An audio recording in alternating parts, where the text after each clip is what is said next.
Welcome to the studio. You're listening to Willow Waves, a student-produced podcast where kindergarten through 6th graders explore interests, promote solutions to global concerns, and communicate about everything related to our social and emotional learning. We aim to amplify voices, share knowledge, and encourage conversations. Visit us at willowspringses.fcps.edu to learn more and subscribe. Join us as we explore our diverse and dynamic world of elementary education. Hello, and thanks for listening. I'm Akshaya. I'm Chloe Robinson. I'm Isabel Clark. And I'm Logan Massengill. We are your 5th grade hosts. On today's episode of the Willow Waves podcast, we explore different ways to stop air pollution. Look around you. Are you outside? Or maybe looking out through the window? Can you feel the wind and air against your skin? Do you see the foggy smoke that lifts up into the air, polluting the earth? There are many solutions to stop pollution in the air, and we need to start using all of them more to save the earth. What is air pollution? You may ask. Not what is air pollution, because we all know what air pollution is.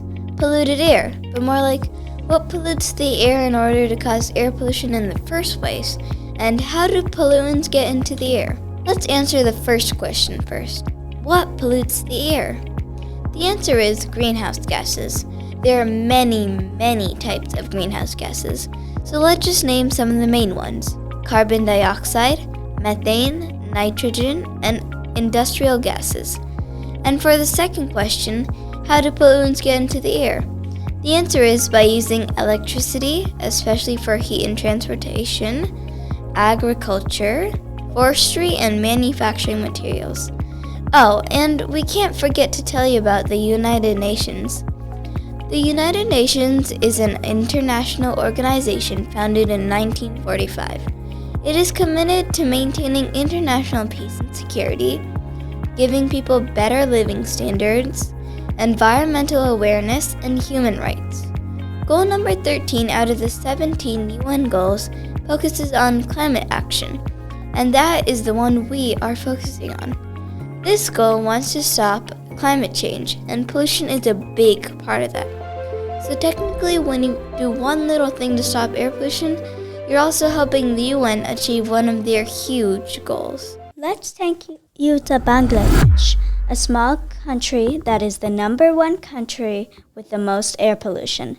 This is mostly caused by the many factories that pollute the air and produce lots of methane and gas that make the air smell smoky. Walking through the city in Bangladesh, you hear footsteps of rushing people trying to get home, from worried mothers to sick fathers, all running in different directions to get home.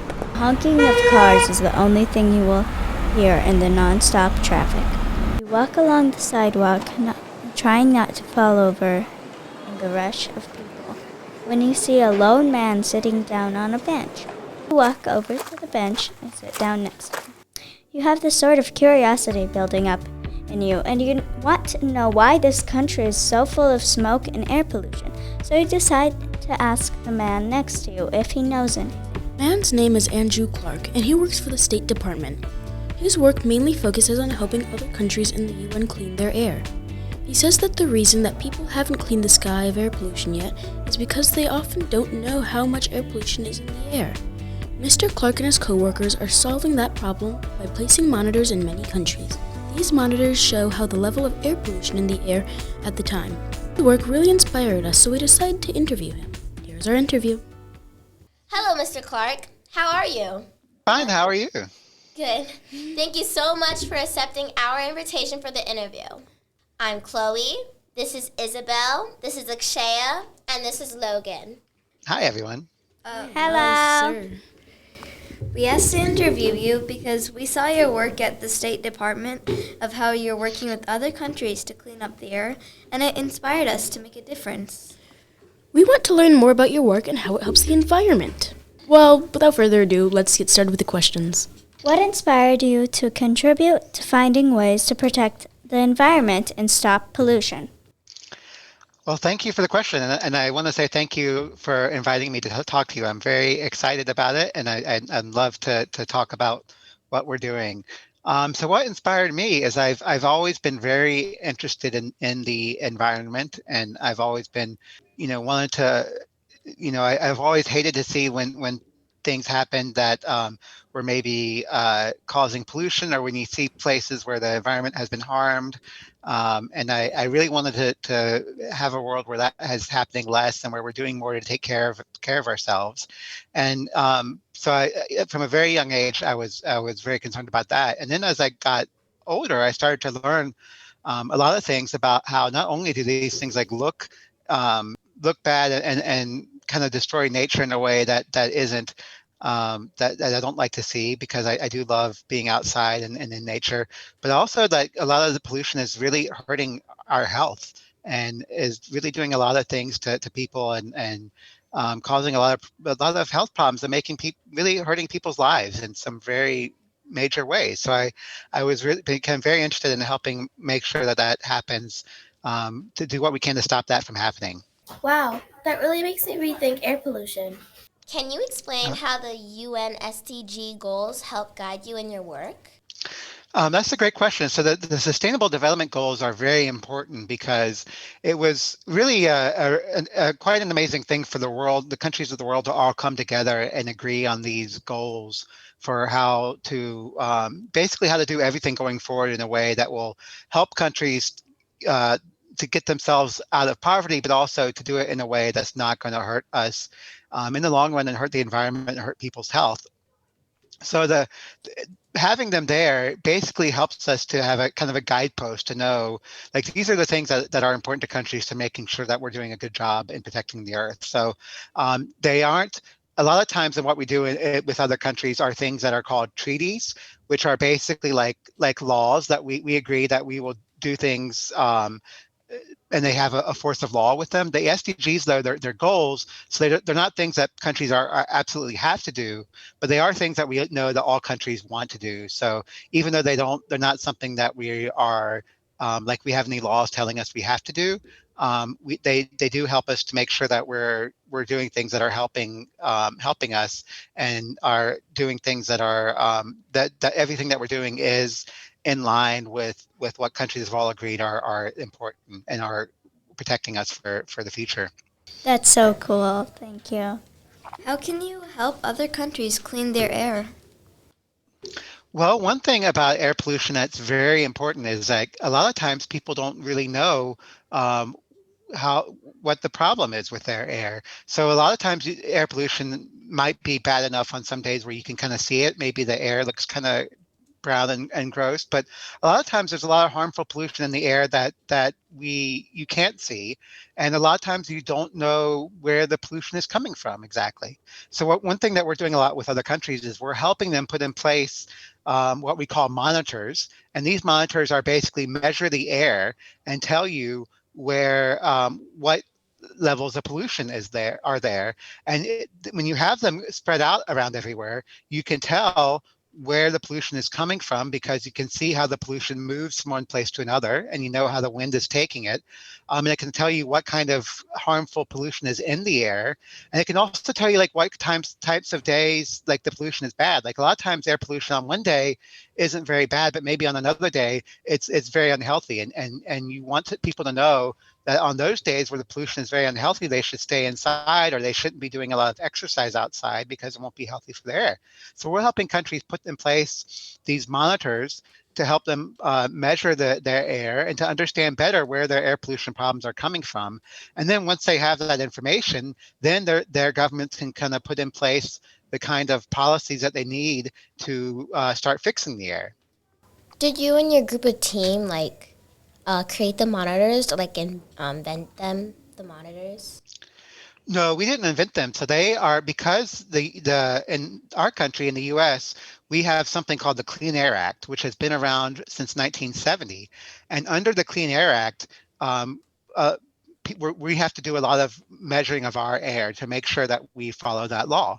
So a lot of U.S. companies have been making these kinds of these devices to measure the air for a very long time, and there are some that are very, very nice and very expensive.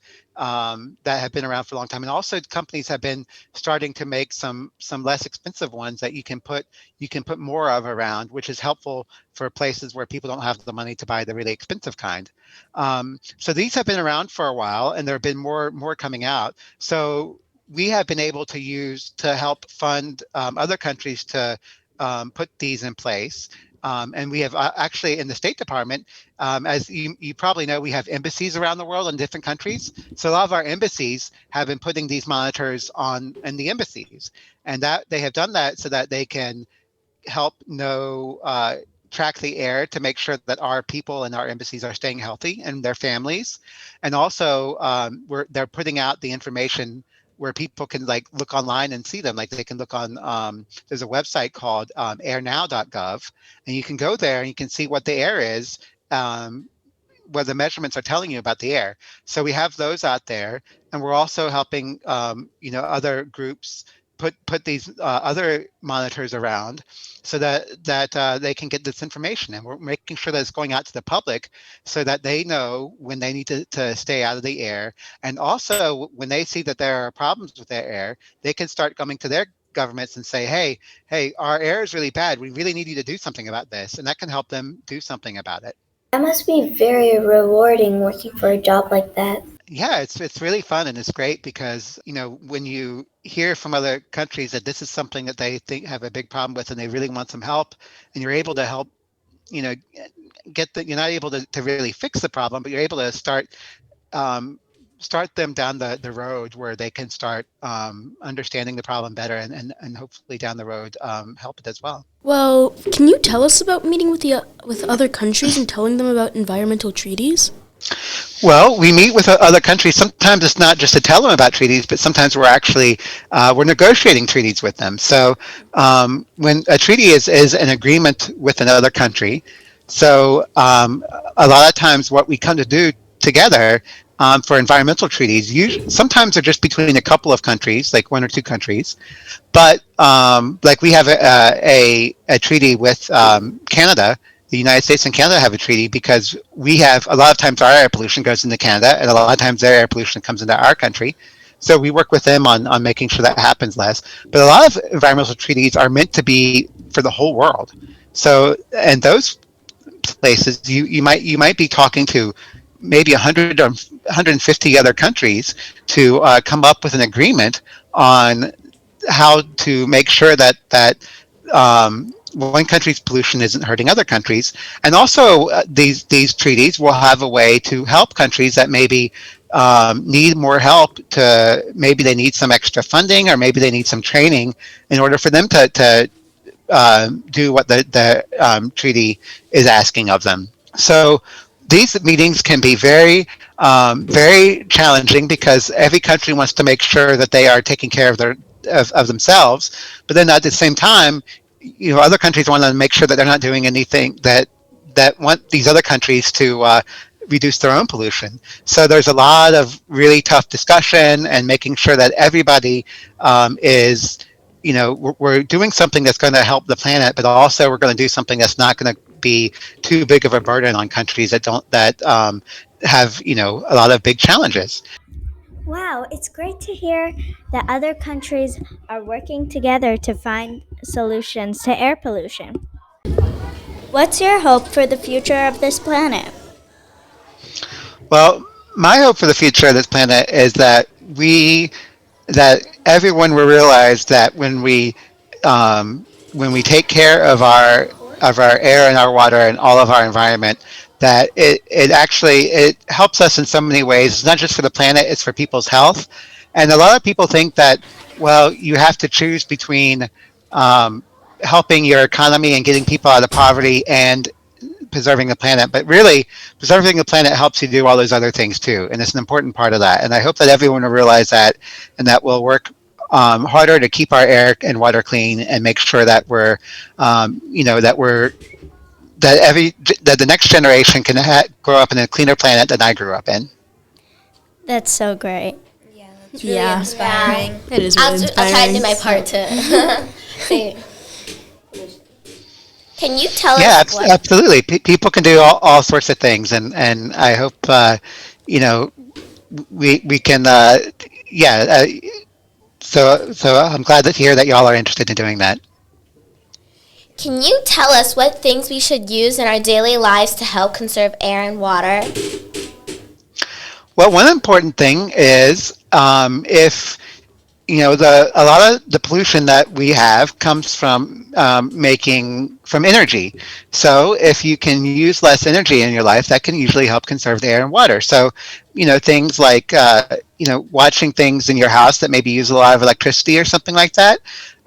Making sure like lights aren't on when you don't need them, or other things aren't on when you don't need them, or also things like a lot of our transportation can cause a lot of pollution. So, if sometimes if you're able to walk somewhere or ride a bike instead of driving a car, that can help conserve the air too.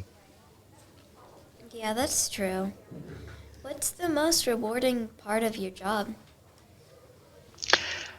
I think the most rewarding part is really to when I hear that it inspires other people, particularly people who younger people like you all. I think I'm very lucky to be doing work that I feel is doing something and helping people.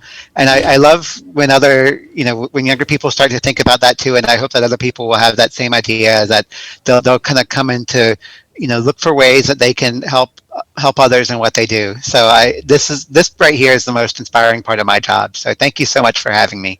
Oh, it's no Thank problem. you. Thank you. Thank you. Thank you for coming. So exciting. Well, thank you for your time to come and answer questions for us. Absolutely. I mean, anytime. And I really appreciate the questions. They're really good, very thoughtful questions. Thanks again for coming. Bye. That was our interview. Our vision for the future is having no pollution in the air and all government leaders working together to solve all of the UN goals. But you don't just need fancy equipment to help with air pollution. You can help at home. There are very simple ways to help the earth, like riding a bike instead of taking a car, not burning things that don't need to be burned, and planting many trees and taking care of them. Those are just some of the many ways you can stop air pollution at home. Do your best to do these things when you can, and we will definitely see a change in the future on the better side. Did you like our first episode? We hope you enjoyed this first episode of the Willow Waves. Here at the end of the episode, we have credits. Credits to Mr. Clark for taking his time out of the day to give information to clear air so we can incorporate it in this podcast. Thanks, Miss Lennon and Miss Williams, for creating this program for us. Without their help, this wouldn't be possible. And we would like to thank all of our teachers and staff here at Willow Springs Elementary School for helping along the way. Thanks again, and we will see you next time.